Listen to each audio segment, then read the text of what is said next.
Bonjour à tous, bienvenue sur la chaîne de Mecha Passion. Aujourd'hui petite nouvelle, une petite Hyundai i10. Donc celle-là c'est celle qui succède à la Getz de la vidéo d'avant. On est sur un modèle de 2009 qui a 100 000 km.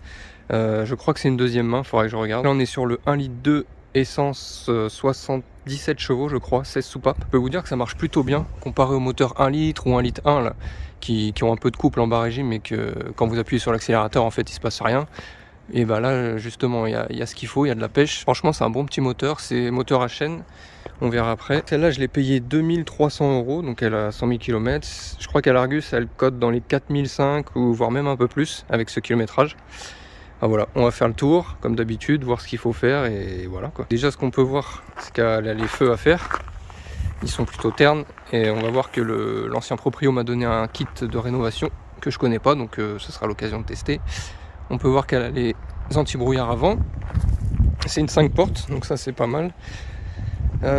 Niveau carrosserie, elle est propre. Mis à part, on va voir après, il y a la poignée là qui manque la peinture. L'autre côté aussi un petit peu, donc on va sûrement repeindre ces deux poignées là. Niveau pneus à l'arrière, ils sont bons. À l'avant, il m'a mis des pneus neufs pour la vente. C'est pour ça que je l'ai payé 2003, ça peut paraître un peu cher, mais comme je vous ai dit, elle cote le double facile. Et vu qu'il m'a mis les pneus neufs, il m'a passé le kit de rénovation phare. Il m'a passé 10 plaquettes neuves aussi, parce qu'on s'est marqué légèrement usé sur le contrôle technique, on verra s'il y a besoin de les changer ou pas. Si je vois que ça peut encore durer longtemps, je donnerai les pièces au futur acquéreur. Un problème que j'ai vu, c'est la centralisation du coffre, elle fonctionne pas, donc il faudra voir ça. Ouais, là par exemple c'est fermé alors que la voiture elle est ouverte. Ce que j'ai vu aussi, c'est que les vérins de coffre ils vont être bons à changer, hein. Comme on peut voir, ils retombent et bah voilà quoi, ça tient pas. Je crois qu'en l'air il tient. Ouais, non, même pas. Donc voilà, on aura ça à changer. On a les 10 plaquettes comme j'ai dit qui m'a filé avec. Le kit de rénovation optique là. Donc on testera. Il y a la roue de secours, tout ça, donc à ce niveau là c'est impeccable. Je crois qu'on va avoir les essuie-glaces à changer. Enfin à l'arrière en tout cas. Je vérifierai à l'avant. Dedans franchement elle est propre. Bon, on peut voir là. À l'avant pareil. Ce que j'ai vu, c'est qu'il y a un petit trou là sur le siège. Donc ça c'est une brûlure, sinon le reste c'est impeccable. Vous voyez l'autre bout de poignée là, la peinture elle est partie. Il y a aussi l'antenne qui manque, c'est bizarre, c'est toutes les Hyundai hein. C'est ce que je pense, les gens à chaque fois ils essayent de la régler alors que c'est pas mobile, c'est fixe, donc du coup elle doit péter quoi. Donc on essaiera de virer la tige filetée là et d'en remettre une autre. Elles m'ont l'air un peu sécos.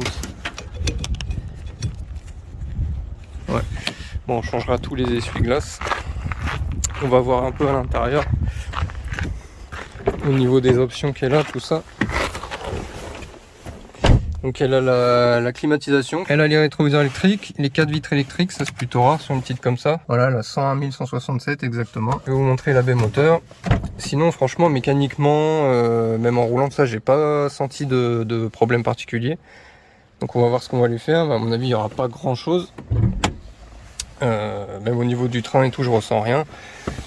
Le contrôle technique il a été fait, il n'était pas passé au début pour le contacteur de feu stop qui marchait pas, du coup bah, il n'y avait pas les feux stop, donc c'est pas passé.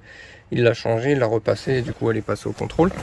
Donc on n'aura pas de contrôle technique à faire déjà, c'est pas mal, ça fait une petite économie. Voilà baie moteur, peut-être qu'on lui fera un petit nettoyage, c'est un peu poussiéreux. La batterie elle est récente, en plus il m'a mis une Varta donc c'est nickel. On vérifiera les niveaux, on nettoiera le papillon comme d'hab. On va lui faire la vidange, les filtres, on vérifiera les bougies. Et je crois qu'il y a la couronne d'accessoires qui est craquée. Je vous montrerai ça plus tard. Et là-dessus, il n'y a pas de galet tendeur. Faut l'enlever en coinçant un tournevis et tout. Et pareil pour la remettre. C'est un moteur à chaîne, donc pas de distri. Enfin voilà, petit check-up habituel. Et bah là, après, je vais faire le tour. Je vais vérifier les trains roulants avant-arrière. Et je vous dis si je vois quelque chose. Allez, c'est parti. Moi, le train arrière, c'est impeccable. Là, j'étais en train de voir le train avant. Et comme c'est précisé dans le contrôle technique, il y a les coupelles. Regardez. C'était en mineur, mais ouais, il y a du jeu là de haut en bas. Donc ça on va le faire. Et j'ai regardé aussi 10 plaquettes, ouais c'est quand même bien usé. Donc bah, vu qu'il me les a donné, on va le faire aussi. Les trains sinon ils sont impeccables. Soufflet de cardan aussi. Le moteur il est sec, ça fait plaisir. C'est rare de voir un moteur sec comme ça de partout là. Bon voilà, je vais contrôler vite fait l'autre côté là, puis après on est bon. Je voulais voir le filtre à air parce qu'il y avait deux références. Donc, du coup c'est bien celui qui a cette forme là. Il est un peu crado aussi. Donc ça on va le changer. Et là je vais démonter un petit peu, je vais regarder l'état du papillon là. Je vais démonter les bougies pour voir l'état et on va vérifier la couronne d'accessoires après. On peut voir que le papillon de gaz il est quand même bien propre. On va juste lui passer un petit coup de nettoyant frein vite fait. Et après on va enlever cette boîte là. Il y a juste une vis là. Là-bas là on vire ça et on aura accès aux bougies derrière. Voilà, j'ai enlevé la boîte à air. Donc là qu'est-ce qu'on peut apercevoir? On peut apercevoir les fils de bougie. Et là qu'est-ce qu'on voit? On voit un fil de bougie qui a l'air bien endommagé. Donc on va les changer. On changera les 4 fils. J'ai démonté une bougie. C'est une champion. Je pense pas qu'elle soit d'origine celle-ci. En tout cas elle est quand même pas mal usée. On voit que l'électrode et tout, il y a un sacré écart. Donc on va les changer. Je vais même pas démonter les autres, ça sert à rien.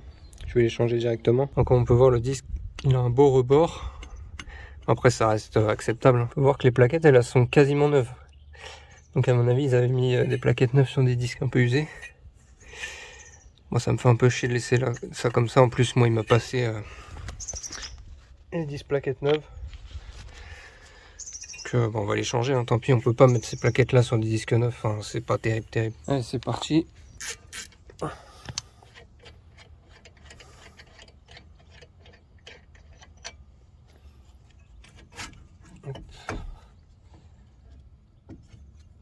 Hop. Ça pour l'accrocher, pour pas que ça pende. J'ai trouvé des petits crochets comme ça là à Jiffy, c'est pas mal. Comme ça vous pouvez le passer là-dedans, hein. On va l'accrocher. Hop là. Sur l'amortisseur. Comme ça bouge pas, c'est impeccable. On a les plaquettes avant.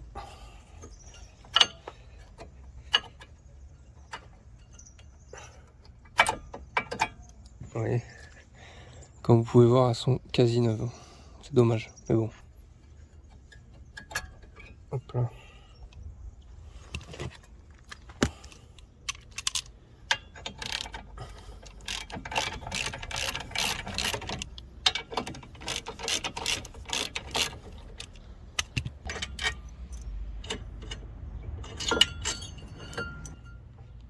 Hop là, ça va.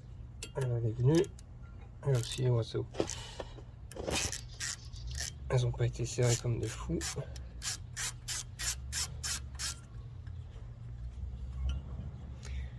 Et là, on va les garder au cas où ils en ont pas mis des neufs dans l'autre boîte.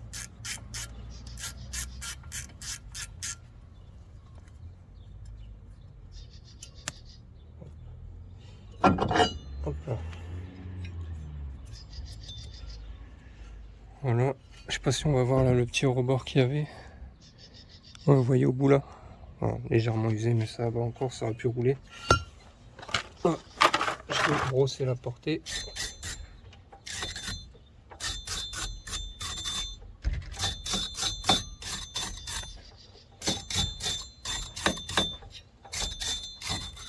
Petit coup de nettoyant frein. On va dégraisser le disque parce qu'il arrive avec une petite pellicule de gras, c'est pour les protéger de la corrosion. Du coup, il faut l'enlever, c'est important.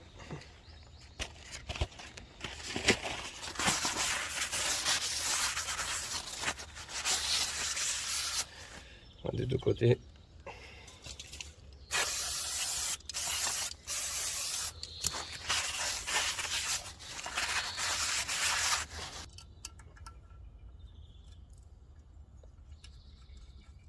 On vient serrer, pas trop fort. Ça sert juste à maintenir le disque en place. Ce qui vient le serrer vraiment, c'est la roue avec les vis de roue. Voilà. Ok. Donc le disque, c'est ok. Là, j'ai ouvert le bocal de liquide de frein parce que quand on vient repousser le piston, parce qu'il faut repousser le piston pour mettre les plaquettes, ça va faire monter le liquide dans le bocal. Donc il faut l'ouvrir. S'il y en a trop, il faut le penser à le vider un peu. Moi là, ça va, j'ai de la marge. Et vu que les plaquettes que j'ai virées, bah, elles étaient quasiment neuves, on va pas avoir besoin de le pousser beaucoup. Moi j'aime bien limer aussi les arêtes là des plaquettes. Ça évite que ça couine au début. Un serre-joint, ça va bien. Hop.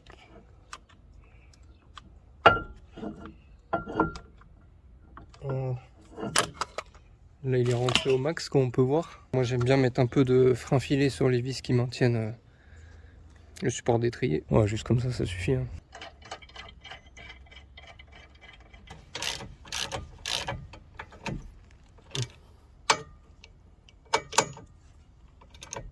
Hop. On regarde s'ils disent qu'ils frottent pas sur les nouvelles portées de plaquettes en métal. Donc là c'est bon. On va serrer au couple.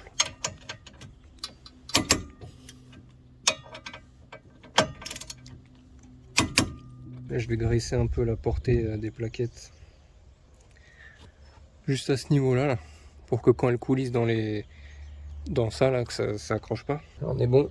Celle qui a le petit truc en fer, c'est en bas à droite. La même chose, un peu de graisse cuivrée. Voilà, moi j'aime bien faire ça. Après, chacun fait comme il veut. Hein. Surtout pas en mettre sur la plaquette, par contre.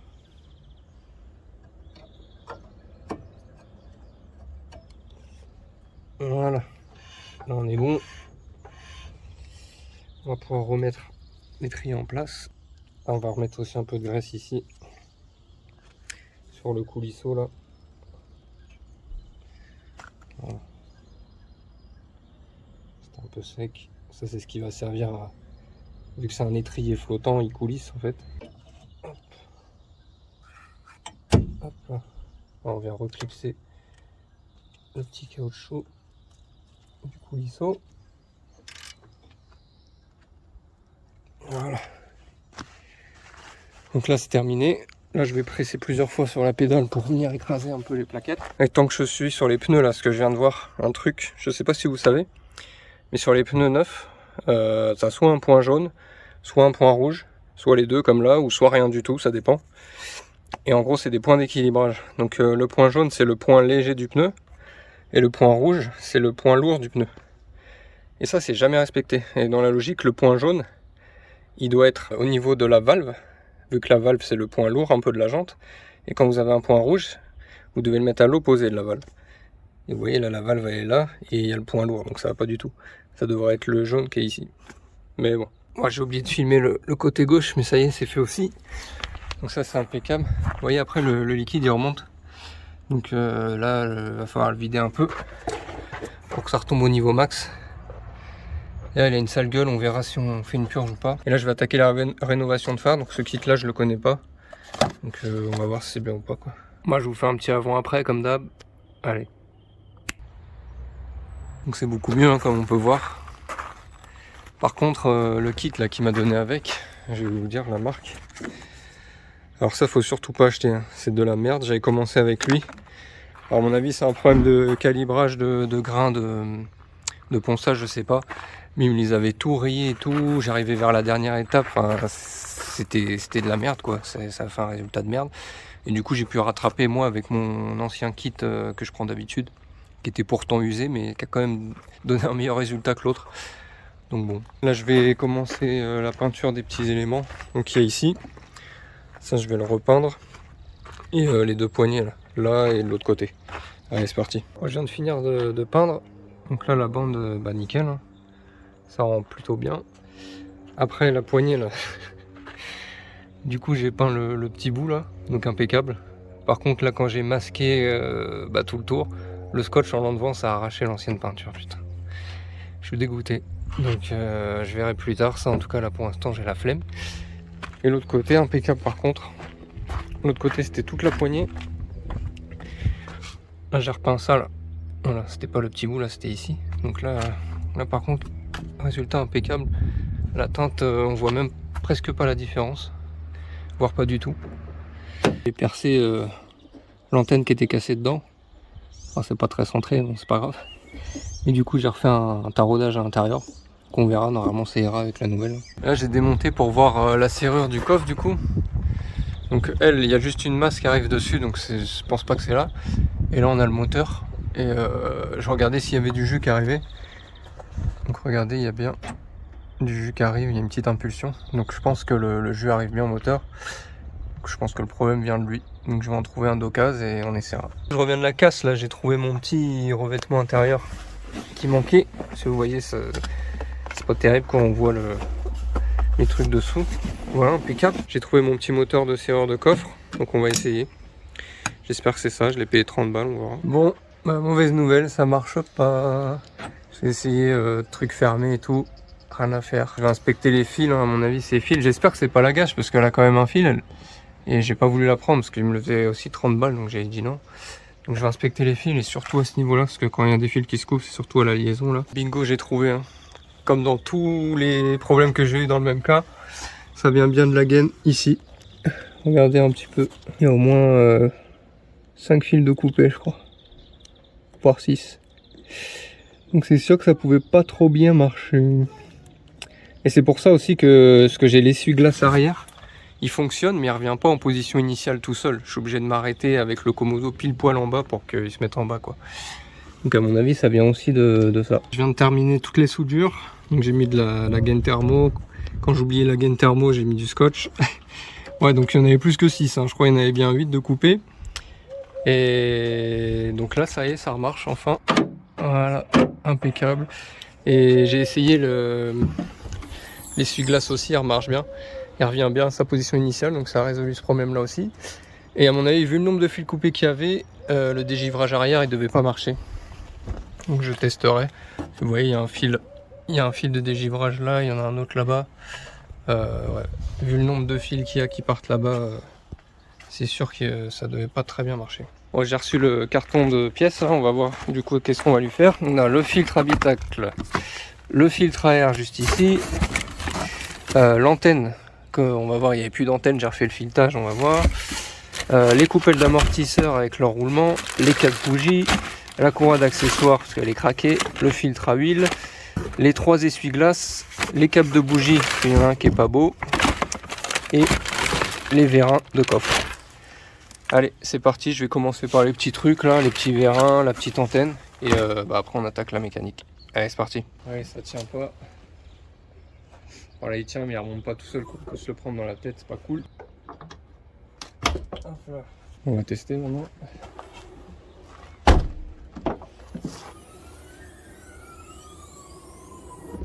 Voilà, impeccable. Allez, on passe à l'antenne. On va prendre le filetage qui est fourni avec l'antenne. Hop, ça se visse, nickel. Là, je vais venir la visser. Il donne un petit joint avec. J'ai mis un petit peu de frein filé pour être sûr que ça parte pas quoi. Donc ça c'est ok. Tiens, on va tester la radio, voir si elle marche. Parce qu'elle marchait pas, du coup elle avait du mal à capter les stations. Des trésors comme voilà, vous l'avez dit, hein, des tissus décoratifs. Ça m'a l'air de marcher, hein. Allez, essuie-glace. J'ai pris des Bosch du coup. Hop. Ça va vite. Voilà, en 3 secondes c'est fait. Passager c'est ok. Hop là. Conducteur c'est ok. Avant de vidanger on va ouvrir le bouchon comme d'hab. Tirer la jauge. Hop. L'huile elle est bien noire et bien épaisse pour un essence. À mon avis elle était pas toute jeune. Bon allez, on laisse écouler ça. Et on va faire les filtres en attendant. Le filtre à huile est juste là, ça se pratique. J'ai été derrière la boîte à gants là pour enlever le filtre habitacle. Donc je vous le filme maintenant avant que je le jette. Il n'a pas dû être changé souvent celui-là. On va juste le glisser dedans. Hop. Voilà, ça c'est impeccable. Je vais remettre la boîte à gants. Hop. Ouais, je vais retirer le filtre à huile, comme ça ça va continuer de couler un peu là sûrement.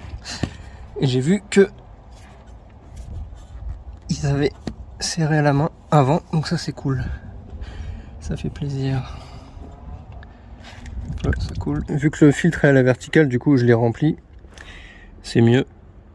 Donc là je vais le remettre. On va le visser à la main tranquillement.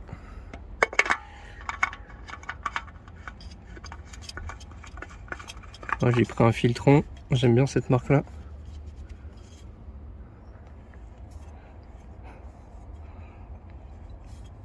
Et voilà, c'est bon. Petite vis avec son joint neuf.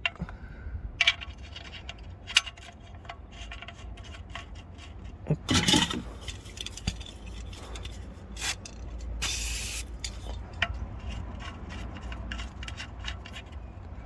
On va resserrer ça. On nettoie tout et on est bon. Bon, je vais remettre en huile tout de suite avec l'huile que j'ai.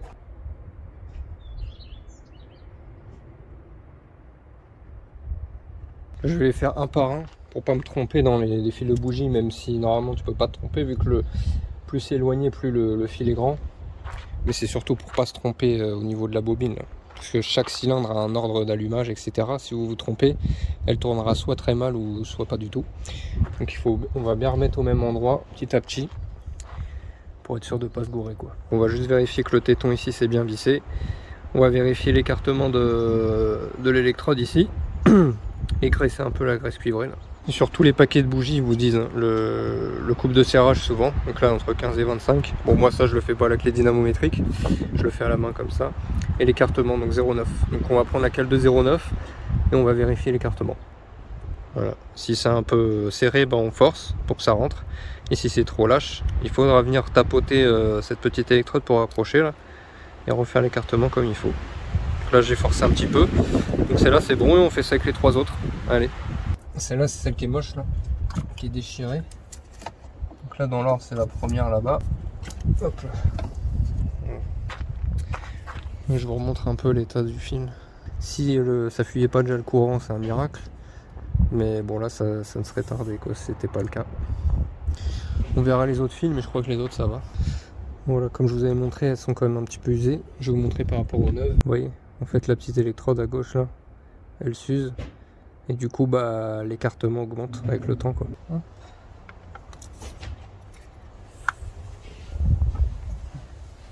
Ah, et déjà il sert beaucoup plus la bougie. Il vient beaucoup plus l'envelopper. Il y a moins de risque de fuite d'allumage. Là on vient le repasser dans ses emplacements d'origine, hein, tout simplement. Jusqu'à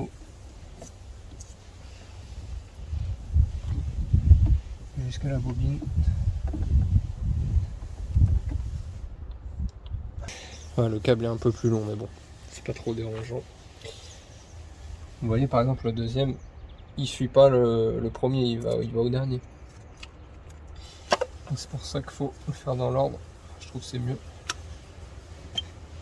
Bon voilà, on a tout remis. Donc les fils Magneti Marelli là c'est de la bonne qualité, par contre ils ont vu un peu grand. Vous voyez les fils là, ils se mettent tous là, alors que normalement ça y va en direct. Mais bon, ça va. On va remettre la boîte à air, le filtre à air neuf.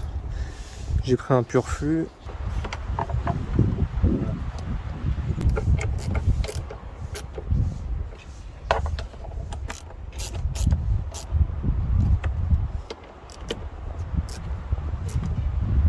Voilà. Et le filtre il va comme ça.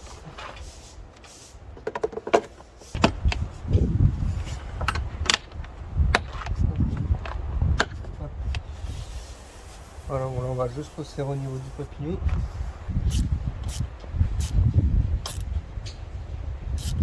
Alors pour la courroie d'accessoires, il n'y a pas de galet tender. En fait là-haut, il y a la pompe à eau, là au-dessus, il y a l'alternateur. Donc on peut pas la détendre. Il va falloir faire tourner le moteur par le vilebrequin comme ça. Et en même temps mettre un tournevis ou un truc à ce niveau-là, là derrière. On appuie sur la poulie. Voilà, comme ça, pour venir la déloger quoi.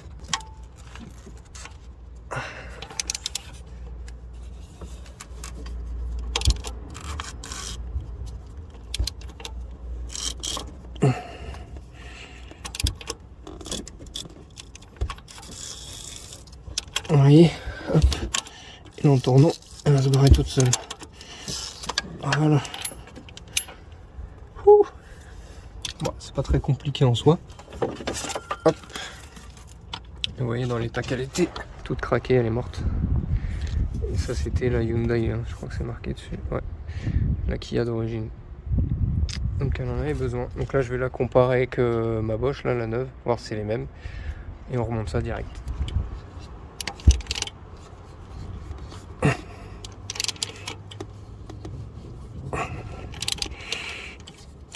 Voilà. Là, elle n'y est pas encore.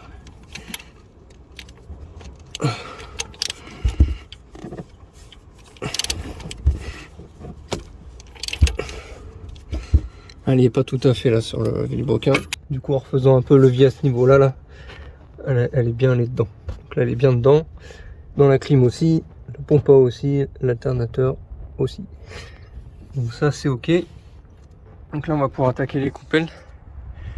Donc ça va, c'est des amortisseurs qui sont fixés comme ça, c'est plus simple que ceux qui rentrent dans la fusée carrément, c'est chiant. Donc là il y aura juste à enlever la biellette de bar stab, ça, peut-être la rotule de direction, on va voir. Bon allez c'est parti. J'ai enlevé la baie de pare-brise avec les essuie-glaces, parce qu'on est obligé pour atteindre les coupelles là. Je crois qu'ils ont même mis un petit trou exprès là pour dévisser. Là j'ai enlevé, il y avait plein de merde, ça a dû boucher les évacs. Regardez là aussi. Les évacs elles sont au bout là. Donc à mon avis, ça lui fera pas de mal.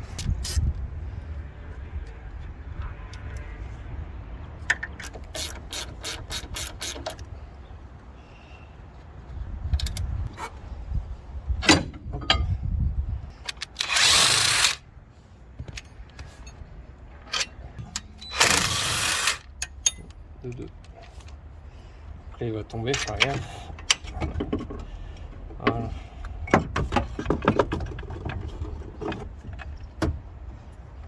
Hop là. Sous vos conseils dans les commentaires, je le fais plus à la clé à choc, je le fais au cliquet maintenant. Bon, ça va, de toute façon ça va assez vite. Hein. Donc là on va serrer jusqu'à temps que lui il soit libre. Voilà, là c'est libre, pas besoin de serrer plus. Et là on va venir choquer au bout. Ah, c'était même pas serré. Bizarre. Peut-être pour ça que ça avait du jeu finalement. Ça se trouve elles sont même pas mortes. Ça se trouve c'était juste desserré. Donc là il y a la coupelle. Bon, elle est en salle, elle est dans la salle d'état. Il y a le roulement qu'on va remplacer aussi. La coupelle, on va la comparer là avec la neuve pour voir. Ah, ça c'est l'ancienne, à droite la nouvelle. Bon, on voit que la nouvelle elle est quand même un peu plus épaisse. Ouais. Ah ouais, l'ancienne était quand même bien usée. Ça, là il y a une butée, il faut que ça aille contre le ressort. En bas pareil. On remet le roulement.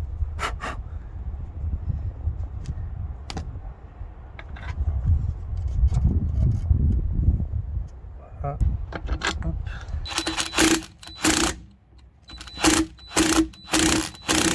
Voilà. Quand on a les bons outils, ça va tout seul. Et je rappelle que tous les outils que j'utilise, dont le compresseur de ressort là, tout est dans la description sous la vidéo. Donc si vous avez besoin d'un outil ou quoi, il y a tous les liens Amazon vers les outils.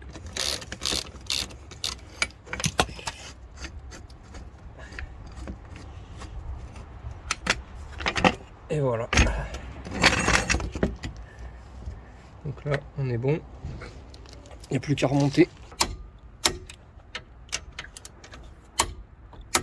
Est-ce qu'il y a toujours le jeu? Ah là non, c'est bon. Il n'y a plus de jeu du tout. Ah. Donc est-ce que c'était coupelle qui était morte ou est-ce que c'était juste pas serré? Je sais pas. Bon, en tout cas, le problème est résolu.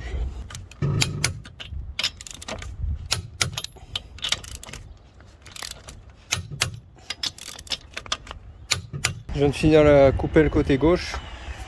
J'ai regardé le niveau d'huile, on est un peu plus de la moitié. Vu que j'ai déjà rempli le filtre à huile, ça devrait pas beaucoup baisser, on va voir.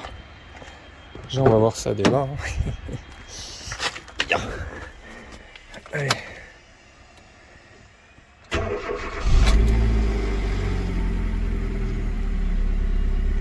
On va laisser tourner 5-6 secondes. Je regarde le niveau et je vais aller faire un petit tour là pour voir si les coupelles, tout ça, ça va bien. Bon, je reviens de mon petit tour là, donc c'est parfait, hein. Pas de bruit de coupelle ni rien. Bah, roule super bien. Donc je vais pouvoir remettre mes petits enjoliveurs. Toute la baie de pare-brise, les essuie-glaces. D'ailleurs, pour ceux qui savent pas, j'ai un Instagram de mon entreprise qui s'affiche à l'écran là. Vous retrouvez toutes les voitures qui sont mises en vente, qui passent dans les vidéos, dont celle-là qui y sera. Bon, on va se quitter là-dessus. Moi, il me restera que le nettoyage à faire, intérieur-extérieur, baie moteur. Voilà, là je le fais pas parce que je suis crevé. Et elle a déjà le contrôle technique, donc j'aurais pas à le repasser. Donc si vous avez aimé la vidéo, n'hésitez pas à mettre un petit j'aime, un petit commentaire, à vous abonner à la chaîne, et je vous retrouve pour la prochaine voiture. Allez, ciao, bye.